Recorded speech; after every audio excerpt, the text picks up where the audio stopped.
தேசிய அளவில் ஒரு மதுவிலக்கு கொள்கை என்பது வரையறுக்கப்பட வேண்டும். இது மாநில அரசு கட்டுப்பாட்டில் தான் இருக்கிறது என்பது தெரியும். ஆனால் ஒவ்வொரு மாநிலத்திலும் அந்த மாநிலத்திற்கான வருவாய் என்கிற அடிப்படையில் மாநில அரசுகளே மதுபான கடைகளை திறந்து வியாபாரம் செய்வது தொடர்ந்து நீடிக்கிறது. இருமுனை போட்டிதான், இந்த இரண்டு அணிகளுக்கு இடையிலான போட்டிதான் இங்கே நடைபெறுகிறது. அதிமுகவுக்கும் திமுகவுக்கும் இடையிலான போட்டி என்று நாங்கள் இதை பார்க்கவில்லை. தமிழ்நாட்டு மக்களுக்கும் சங் பரிவார் அரசியலை பேசுகிற சக்திகளுக்கும் இடையிலே நடக்கிற ஒரு மக்கள் யுத்தமாக இந்த தேர்தல் களத்தை நாங்கள் பார்க்கிறோம். விஜய் அவர்கள் திமுகவை எதிர்க்கிறோம் என்கிற பெயரில் அதிமுக பாஜக அணிக்கு சாதகமான வேலைகளை செய்கிறார் என்பது எங்கள் யூகம். அவர் திமுகவை ஆட்சி பீடத்திலிருந்து அகற்ற விரும்புகிறார் என்பது அவருடைய சொந்த நிலைப்பாடு. திமுகவை ஆட்சி பீடத்திலிருந்து அகற்றிவிட்டு அந்த இடத்தில் யாரை அமர வைக்க பார்க்கிறார்? பாஜக தலைமையிலான தேசிய ஜனநாயக கூட்டணி தமிழகத்தில் காலூன்றுவதற்கு வழிவகுப்பதாக இருக்கிறது, சிவப்பு கம்பளம் விரிப்பதாக இருக்கிறது. எனவேதான் நண்பர் விஜய் அவர்களை நாங்கள் அவருடைய அரசியலை அடையாளம் காட்டுகிறோம், அம்பலப்படுத்துகிறோம். அவ்வளவுதான். அவரால் ஆட்சிக்கு வர முடியாது என்பதை, இந்த தேர்தலில் அதற்கு வாய்ப்பில்லை என்பதை உணர்ந்திருந்தோம். அவர் திமுக ஆட்சியை அப்புறப்படுத்துவோம் என்று சொல்லுகிறார். முன்னணி market எக்ஸ்பர்ட்ஸுடன் enrich money investor awareness conclave April 25. டிக்கெட்டை இன்றே புக் செய்யுங்கள்.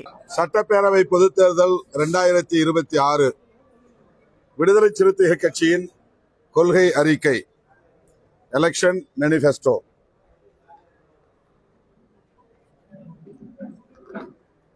பன்னிரண்டு பேஸ் பொருளில் எங்களுடைய கொள்கை நிலைப்பாடுகளை தேர்தல் கொள்கை அறிக்கையாக வெளியிடுகிறோம்.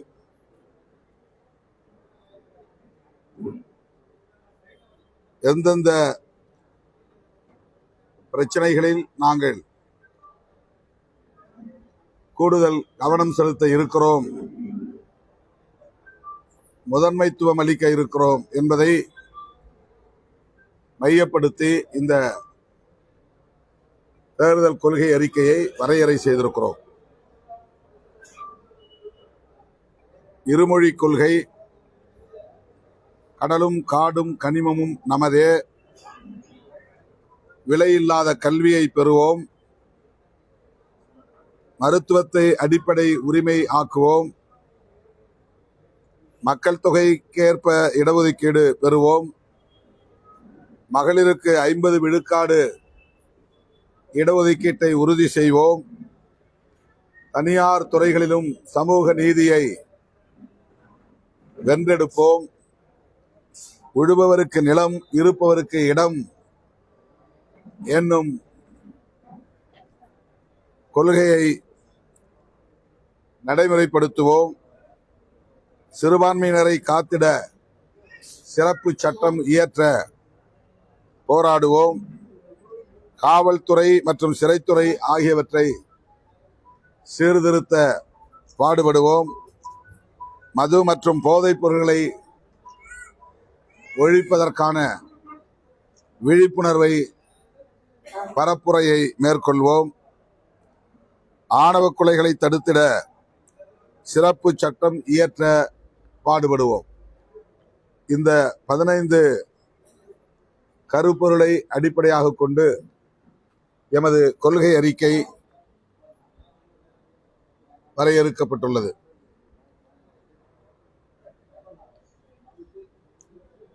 கோரிக்கைகளின் அடிப்படையிலான வாக்குறுதிகளை தேர்தல் அறிக்கையாக முன்வைக்காமல் கருத்தியல் அடிப்படையில்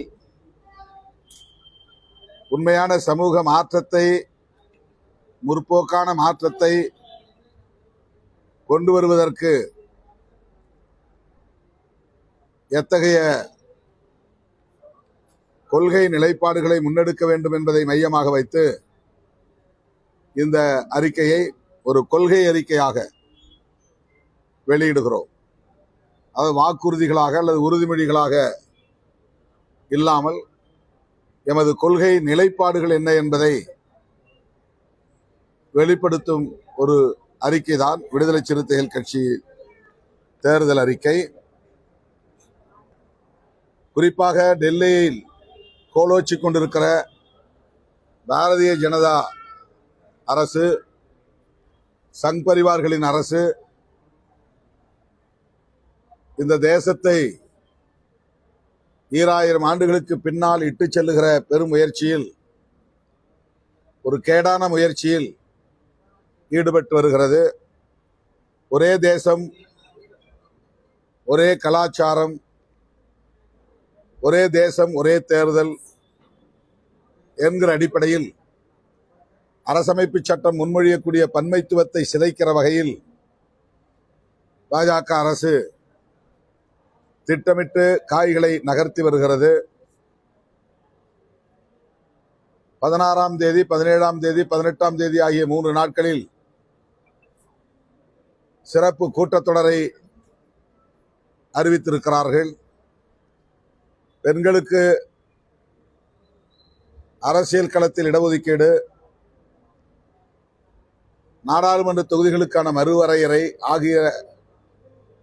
ஆகியவை குறித்து சட்டம் கொண்டு வருவதற்கான ஒரு சிறப்பு கூட்டத்தொடரை பாஜக அரசு நடத்துகிறது. கேரளா, தமிழ்நாடு, மேற்கு வங்கம் ஆகிய முக்கியமான 3 மாநிலங்கள், பாண்டிச்சேரி, அசாம் ஆகிய பகுதிகளிலும் சட்டப்பேரவைக்கான பொதுத் தேர்தல்கள் நடைபெறுகிற இந்த சூழலில் இந்த மாநிலங்களை சார்ந்த நாடாளுமன்ற உறுப்பினர்கள் இந்த கூட்டத்தொடரில் பங்கேற்க இயலாத சூழல் இருந்தும் உள்நோக்கத்தோடு இந்த கூட்டத்தொடரை நடத்துகிறார்கள். பெண்களுக்கான இடஒதுக்கீடு தொடர்பாக அரசமைப்பு சட்டத்திலே திருத்தம் கொண்டு வர வேண்டும். அரசமைப்பு சட்டத்திலே திருத்தம் கொண்டு வர வேண்டுமானால் 3 மடங்கு 2 பங்கு பெரும்பான்மையை உறுதிப்படுத்த வேண்டும். அதற்கு எதிர்க்கட்சிகளின் நாடாளுமன்ற உறுப்பினர்கள் பங்கேற்க இயலாத ஒரு சூழலில், தேர்தல் நடைபெறும் சூழலில் 2/3 மெஜாரிட்டியை பெற வேண்டும் என்கிற உள்நோக்கத்தோடு இந்த கூட்டத்தொடரை அவர்கள் நடத்துவதாக தெரிகிறது. இது அப்பட்டமான ஒரு அத்துமீறல். நாடாளுமன்ற உறுப்பினர்கள் பங்கேற்க இயலாத வகையிலே ஒரு சதி. இந்த கூட்டத்தொடரை இந்த சட்டப்பேரவைக்கான பொதுத் தேர்தல்களுக்கு பின்னர் வைக்க வேண்டும் என்று விடுதலை சிறுத்தைகள் கட்சியின் சார்பிலே இப்போதும் இந்த சூழலிலும், மிக நெருக்கமான இந்த சூழலிலும் வேண்டுகோள் விடுக்கிறோம். 16, 17, 18 இன்றைக்கு தேதி 14. இதுவரையில் இந்த 3 நாட்களில் என்ன செய்ய போகிறார்கள் என்பது குறித்த எந்த அறிவிப்பும் செய்யவில்லை.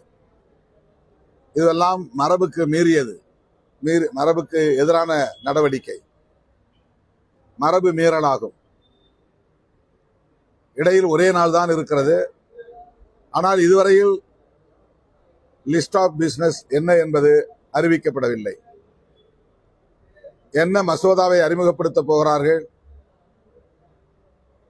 எது குறித்து விவாதிக்க போகிறோம் என்பது குறித்து எந்த அறிவிப்பும் இல்லை. இப்படிப்பட்ட ஒரு எதேச்சதிகார பாசிச பாஜக அரசின் சதி அரசியலை முறியடிக்கக்கூடிய வகையில் எமது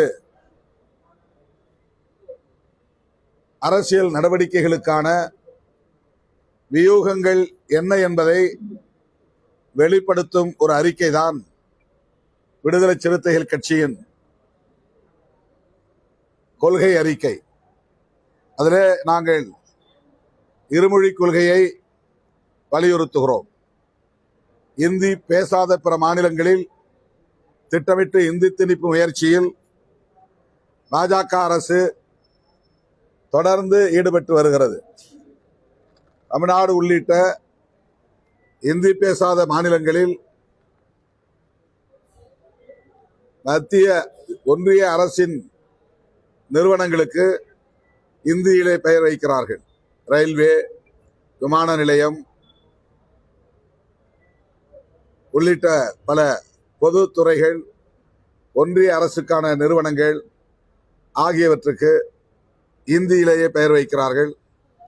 இந்திய ஒன்றிய அரசு அறிவிக்கக்கூடிய திட்டங்கள் யாவற்றுக்கும் இந்தியிலேயே பெயர் வைக்கிறார்கள். இவையெல்லாம் திட்டமிட்டு ஒரே தேசம் ஒரே மொழி என்கிற நிலையை எட்டுவதற்காக செய்யப்படுகிற முயற்சி. இந்தியா என்கிற ஒரே தேசம், இந்தி என்கிற ஒரே மொழி, இந்தியா என்கிற ஒரே தேசம், இந்து மதம் என்கிற ஒரே மதம், இந்தியா என்கிற ஒரே தேசம், இந்துக்களின் கலாச்சாரமே இந்தியாவின் கலாச்சாரம் என்கிற ஒரே கலாச்சாரம். ஆக இங்கே பன்மொழி, பல மதம், பல கலாச்சாரம் என்கிற பன்மைத்துவமே கூடாது என்று எண்ணுகிற ஒரு பாசிச அரசு இங்கே செயல்படுகிறது. இது இந்திய அரசமைப்பு சட்டத்திற்கு எதிரானது.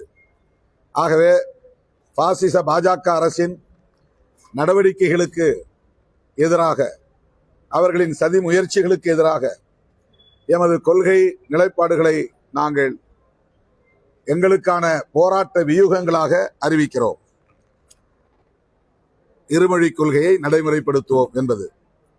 அதேபோல கடல், வனம், கனிமம் ஆகியவற்றை இந்திய ஒன்றிய அரசு தங்களுக்கான சொத்தாக கருதி அதற்கேற்ப சட்டத்திட்டங்களை வரையறுக்கிறார்கள். கூட்டாட்சி தத்துவத்திற்கு எதிரான நடவடிக்கைகளில் ஈடுபடுகிறார்கள். மாநில அரசுக்கான அதிகாரங்களை தட்டி பறிக்கிறார்கள். மாநில உரிமைகளையும் பறிக்கிறார்கள். அதற்கு எதிராக எமது கொள்கை நிலைப்பாடு கடல், காடு, கனிமம் ஆகியவை அந்தந்த மாநிலத்திற்குரிய மக்களுக்கானது என்பதை வலியுறுத்த, அதை நிலைநாட்ட போராடுவோம். அதேபோல கல்வி தனியார் மயமானதன் மூலம் இன்றைக்கு விலை கொடுத்துதான் கல்வியை பெறும் நிலை இருக்கிறது. அதுவும் ஏழை எளிய மக்கள் அந்த கல்வியை பெற முடியாத தூரத்திற்கு, எட்ட முடியாத தூரத்திற்கு போய்விட்டது. எனவே கட்டணம் இல்லாத அல்லது விலை இல்லாத கல்வியை பெறுவதற்கு எமது இயக்கம் போராடும். மருத்துவம் மிக மிக கல்வியை எப்படி நாம் மிக இன்றியமையாத ஒன்றாக பார்க்கிறோமோ அதை போல மருத்துவமும் மிக இன்றியமையாத ஒரு தேவை. அது மக்களுக்கான, இந்திய குடிமக்களுக்கான அடிப்படை உரிமையாக ஆக்குவதற்கு விடுதலை சிறுத்தைகள் கட்சி போராடும், குரல் கொடுக்கும். இடஒதுக்கீடு என்பது மக்கள் தொகை அடிப்படையில் உயர்த்தப்படவில்லை. 2011ஆம் ஆண்டு மக்கள் தொகை கணக்கெடுப்பு, அதன் பிறகு 21 மக்கள் தொகை கணக்கெடுப்பு நடத்தப்படவில்லை. கொரோனாவை காரணம் காட்டி தள்ளி வைத்தார்கள். இப்போது 2031 தான் இனி மக்கள் தொகை கணக்கெடுப்பு வரும். இந்த மக்கள் தொகை கணக்கெடுப்பை நடத்தி முடித்த பிறகுதான் பெண்களுக்கான இடஒதுக்கீடு தொடர்பான சட்டம் கொண்டு வருவோம் என்று சொன்னார்கள் கடந்த நாடாளுமன்ற கூட்டத்தொடரில். ஆனால் அதற்கு மாறாக இப்போது மக்கள் தொகை கணக்கெடுப்பு நடத்தாமலேயே பெண்களுக்கான இடஒதுக்கீட்டை கொண்டு வருவதன் நோக்கம் என்ன என்பது விளங்கவில்லை. தமிழ்நாடு, கேரளம், மேற்கு வங்கம் ஆகிய மாநிலங்களில் நடைபெற உள்ள தேர்தல்களில் பெண்களின் வாக்குகளை கவருவதற்காக இந்த நாடகம் ஆடுகிறார்களோ என்ற ஐயம் எழுகிறது. எனவே இடஒதுக்கீட்டை, கல்வி வேலைவாய்ப்பில் வழங்கப்படுகிற இடஒதுக்கீட்டை மக்கள் தொகைக்கு ஏற்ப உயர்த்த வேண்டும், சாதிவாரி கணக்கெடுப்பையும் நடத்த வேண்டும் என்கிற வியூகத்தை விடுதலை சிறுத்தைகள் கட்சி முன்வைக்கிறது. மகளிருக்கு 33% இடஒதுக்கீடு என்ற ஒரு கருத்து நீண்ட காலமாக பேசப்பட்டு வருகிறது. மக்கள் தொகையில் பாதி அளவில் இருக்கிற மகளிருக்கு 1/3 பங்கு இடஒதுக்கீடு தருவோம் என்பதும் மகளிருக்கு எதிரான ஒரு நிலைப்பாடாக விடுதலை சிறுத்தைகள் கட்சி கருதுகிறது. எனவே மகளிருக்கான இடஒதுக்கீட்டை 50 விழுக்காடாக உயர்த்த வேண்டும் என்று விடுதலை சிறுத்தைகள் கட்சி போராடும். தனியார் மயம் என்பது தீவிரமாக நடைபெற்று வருகிறது, வெகு வேகமாக நடைபெற்று வருகிறது. அரசு மாநில மத்திய அரசுகள், அரசு துறைகள் மற்றும் பொதுத்துறைகள் ஆகியவற்றில் மட்டுமே இடஒதுக்கீடு நடைமுறையில் இருக்கிறது.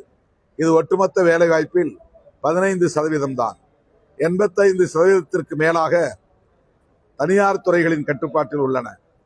அவையும் 15% இப்போது தனியார் மயப்படுத்துகிற வேலைகளில் பாஜக அரசு தீவிரமாக ஈடுபட்டு வருகிறது. இந்த நிலையில் தனியார் துறைகளிலும் இடஒதுக்கீட்டுக்காக, சமூக நீதியை நிலைநாட்டுவதற்காக போராடுவோம். உழுபவருக்கு நிலம், இருப்பவருக்கு இடம் என்கிற அடிப்படையில் இந்திய குடிமக்களுக்கான, தமிழ் மக்களுக்கான இருப்பை, அவருடைய எக்ஸிஸ்டிங் ஸ்டேட்டஸ், அவருடைய இருப்பை உறுதி செய்வதற்கு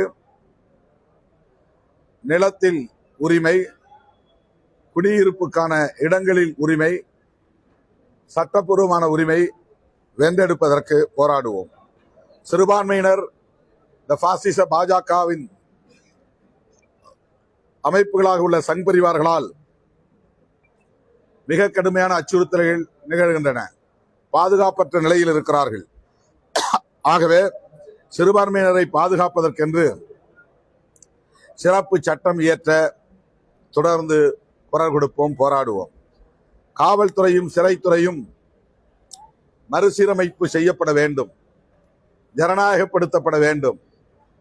அங்கே நிலவுகிற மிக மோசமான மனித உரிமை மீறல்கள், கொடூரமான குரூரமான ஒடுக்குமுறைகள் ஆகியவற்றை எல்லாம் களைந்தெறிய சீர்திருத்தம் வேண்டும் என்பதை தொடர்ந்து வலியுறுத்துவோம். மது மற்றும் போதைப் பொருள்களை ஒழிப்பதற்கான விழிப்புணர்வை பரப்புரைகளின் மூலம் தொடர்ந்து மேற்கொள்வோம். மது போதைப் பொருள்களை ஒழிக்க பாடுபடுவோம். ஆணவ கொலைகள் இன்றைக்கு இந்தியாவின் ஒரு தேசிய பிரச்சனையாக மாறி இருக்கிறது. ஆணவ கொலைகளை தடுக்க இந்திய ஒன்றிய அரசு சட்டம் இயற்ற வேண்டும் என்பதை தொடர்ந்து வலியுறுத்தி வருகிறோம். அது தொடர்பாக மாநில அரசுக்கும் உரிமை இருக்கிறது. மாநில அரசும் ஆணவ கொலை தடுப்பு சட்டத்தை இயற்ற முடியும்.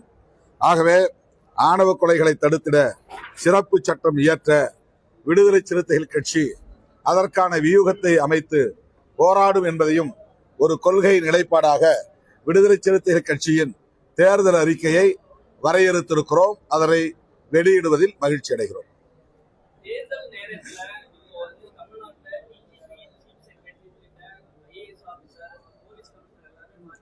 தேர்தல் ஆணையம் சுதந்திரமாக செயல்படவில்லை, பாஜகவின் கட்டுப்பாட்டில் இயங்குகிறது என்பதற்கு இதுவே மிகச்சிறந்த சான்றாக உள்ளது.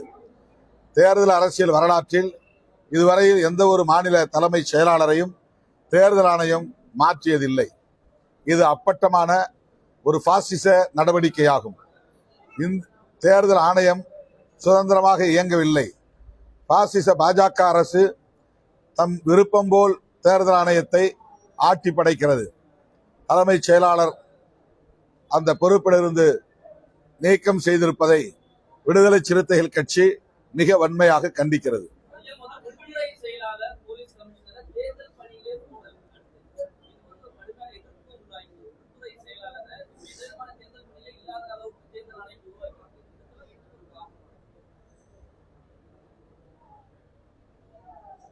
தமிழ்நாட்டில் இருக்கிற அதிகாரிகள் திமுக அரசுக்கு சாதகமாக இருக்கிறார்கள் என்று சந்தேகப்பட்டு அதிகாரிகளை இப்படி பந்தாடுவது, அவர்களை தண்டிப்பது எந்த வகையிலும் ஏற்புடையதல்ல.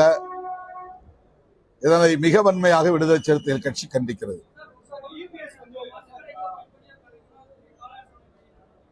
எது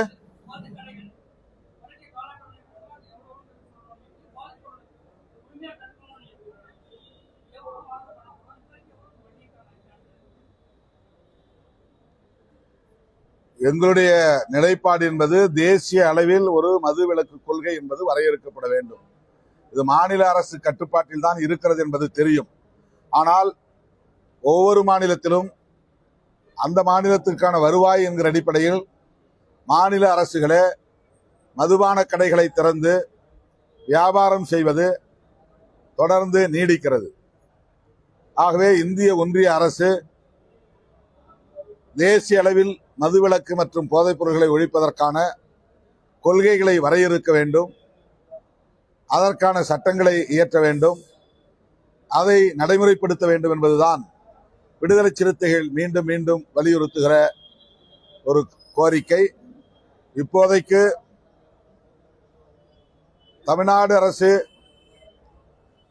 எங்கள் கோரிக்கையை ஏற்க வேண்டும், பரிசீலிக்க வேண்டும் என்றுதான் விடுதலை சிறுத்தைகளின் மகளிர் அணி சார்பிலே மாநாட்டை நடத்தினோம். திமுக அமைச்சர்களையும் அழைத்து இந்த கோரிக்கையை மேடையிலேயே வலியுறுத்தி இருக்கிறோம். மீண்டும் மீண்டும் வலியுறுத்துவோம், தொடர்ந்து வலியுறுத்துவோம். அரசுக்கு கோரிக்கை வைப்பது ஒருபுறம், அதே நேரத்தில் மக்களிடையே இதற்கு எதிரான உளவியலை கட்டமைக்க விழிப்புணர்வு பரப்புரைகளையும் மேற்கொள்வோம்.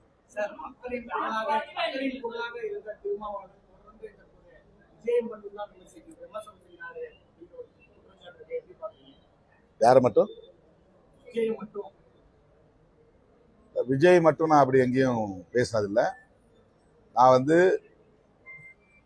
திமுக தலைமையிலான மதசார்பற்ற முற்போக்கு கூட்டணியில் விடுதலை சிறுத்தைகள் கட்சி அங்கம் வகிக்கிறது என்கிற நிலையில் எமது கூட்டணியை நேருக்கு நேராக எதிர்க்கிற கூட்டணியாக அதிமுக பாஜக கூட்டணியைத்தான் பார்க்கிறோம். இருமுனை போட்டிதான். இந்த இரண்டு அணிகளுக்கு இடையிலான போட்டிதான் இங்கே நடைபெறுகிறது. அதிமுகவுக்கும் திமுகவுக்கும் இடையிலான போட்டி என்று நாங்கள் இதை பார்க்கவில்லை. தமிழ்நாட்டு மக்களுக்கும் சங் பரிவார் அரசியலை பேசுகிற சக்திகளுக்கும் இடையிலே நடக்கிற ஒரு மக்கள் யுத்தமாக இந்த தேர்தல் களத்தை நாங்கள் பார்க்கிறோம். ஒட்டுமொத்த தமிழ்நாட்டு மக்கள் பாஜக அதிமுக கூட்டணி செய்கிற மக்கள் விரோத அரசியலை நாங்கள் எதிர்க்கிறோம். ஆனால் விஜய் அவர்கள் திமுகவை எதிர்க்கிறோம் என்கிற பெயரில் அதிமுக பாஜக அணிக்கு சாதகமான வேலைகளை செய்கிறார் என்பது எங்கள் யூகம். அவர் திமுகவை ஆட்சி பீடத்திலிருந்து அகற்ற விரும்புகிறார் என்பது அவருடைய சொந்த நிலைப்பாடு. திமுகவை ஆட்சி பீடத்திலிருந்து அகற்றிவிட்டு அந்த இடத்தில் யாரை அமர வைக்க பார்க்கிறார்? அவரே அந்த இடத்தில் அமர விரும்புகிறார் என்றால் இந்த தேர்தலில் அது சாத்தியமா என்பது அவருக்கே தெரியும், அவருக்கே வெளிச்சம். ஆக அவர் திமுக ஆட்சியை அப்புறப்படுத்திவிட்டு அவருடைய தலைமையிலே ஆட்சி அமைக்க முடியாது என்பது தெரிந்தும் திமுகவை வீழ்த்துவதன் மூலம் பாஜக அதிமுக என்கிற சங் பரிவார்களின் கைகள்தான் ஓங்கும் என்பது தெரிந்தும் அவர் இந்த நிலைப்பாட்டை எடுத்திருக்கிறார். ஆகவே அவருடைய அணுகுமுறை அல்லது அவருடைய அரசியல் நடவடிக்கைகள் அல்லது அவருடைய தேர்தல் வியூகம் என்பது அதிமுக பாஜகவுக்கு வலு சேர்ப்பதாக இருக்கிறது. பாஜக தலைமையிலான தேசிய ஜனநாயக கூட்டணி தமிழகத்தில் காலு ஊன்றுவதற்கு வழிவகுப்பதாக இருக்கிறது, சிவப்பு கம்பளம் விரிப்பதாக இருக்கிறது. எனவேதான் நண்பர் விஜய் அவர்களை நாங்கள் அவருடைய அரசியலை அடையாளம் காட்டுகிறோம், அம்பலப்படுத்துகிறோம், அவ்வளவுதான். அவரால் ஆட்சிக்கு வர முடியாது என்பதை, இந்த தேர்தலில் அதற்கு வாய்ப்பில்லை என்பதை உணர்ந்திருந்தும் அவர் திமுக ஆட்சியை அப்புறப்படுத்துவோம் என்று சொல்லுகிறார். ஆக அவருடைய நோக்கம் வெளிப்படையாக தெரிகிறது. திமுகவை அப்புறப்படுத்திவிட்டு அதிமுக பாஜகவை ஆட்சி பீடத்தில் அமர வைப்பதுதான் என் ஒரே ஆசை என்று செய்தி தமிழ்நாட்டு மக்களுக்கு சொல்லுகிறார். இதை நாங்கள் அம்பலப்படுத்த வேண்டிய தேவை இருக்கிறது, அவ்வளவுதான்.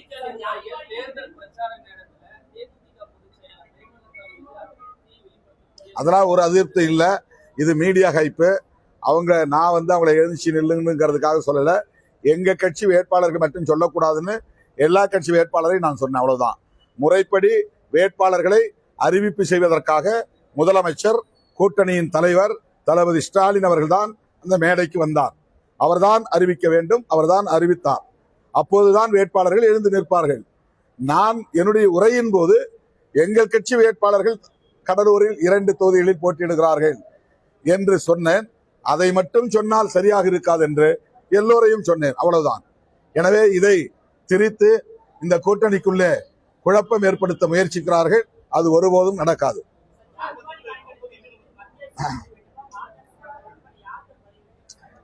இது முறைப்படி சொல்ல போனா ஒன்றிய அரசு தான் செய்யணும். மாநில அரசுக்கு அதிகாரம் இருக்கு அப்படின்னா அதை சென்சஸ் தான், அது ஒரு சர்வேன்னு தான் எடுத்துக்குவாங்க. சர்வே அது ஒரு கணக்கெடுப்பு, அவ்வளவுதான். மக்கள் தொகை கணக்கெடுப்பு நடத்தக்கூடிய அதிகாரம் முற்றிலும் ஒன்றிய அரசுக்கு இருக்கு. அவங்க தான் முறையா பண்ண முடியும், சரியா பண்ண முடியும். அதுதான் சட்டப்பூர்வமானதாக இருக்க முடியும், அதிகாரம் வாய்ந்த அதிகாரப்பூர்வமானதாக இருக்க முடியும். மாநில அரசில் எடுக்கிறத ஒரு சர்வே என்ற அடிப்படையில் தான் பார்க்க முடியும். ஆகவேதான் நாங்கள் சொல்லுகிறோம், இந்திய ஒன்றிய அரசு ஒவ்வொரு 10 ஆண்டுக்கும் மக்கள் தொகை கணக்கெடுப்பு நடத்துகிறது. அந்த மக்கள் தொகை கணக்கெடுப்புல SC ST மக்களை சாதி வாரியாக எடுக்கிறார்கள். இது நீண்ட காலமாக இருந்து வருகிறது. இன்றைக்கு இந்தியாவில் மக்கள் தொகை கணக்கெடுப்பின் போது SC ST மக்களை மட்டும் சாதி வாரியாகவே கணக்கெடுப்பு நடத்துகிறார்கள். அதை எல்லா சமூகத்தினருக்கும் விரிவுபடுத்த வேண்டும். அவ்வளவுதான் நம்முடைய கோரிக்கை. அதுல OBC, மற்ற மைனாரிட்டிஸ், இதுல எல்லா இதிலும் சாதி அடிப்படையில் இருக்கிறாங்களா அப்படின்னா அவங்களுடைய சாதி அடையாளம் என்ன, அந்த அடிப்படையில கணக்கெடுப்பு நடத்த வேண்டியது ஒன்றிய அரசின் பொறுப்பு. அதுதான் அதிகாரப்பூர்வமானது, சட்டப்பூர்வமானது. நேரம் இல்லை, நான் பெரியபாளையம் போகணும்.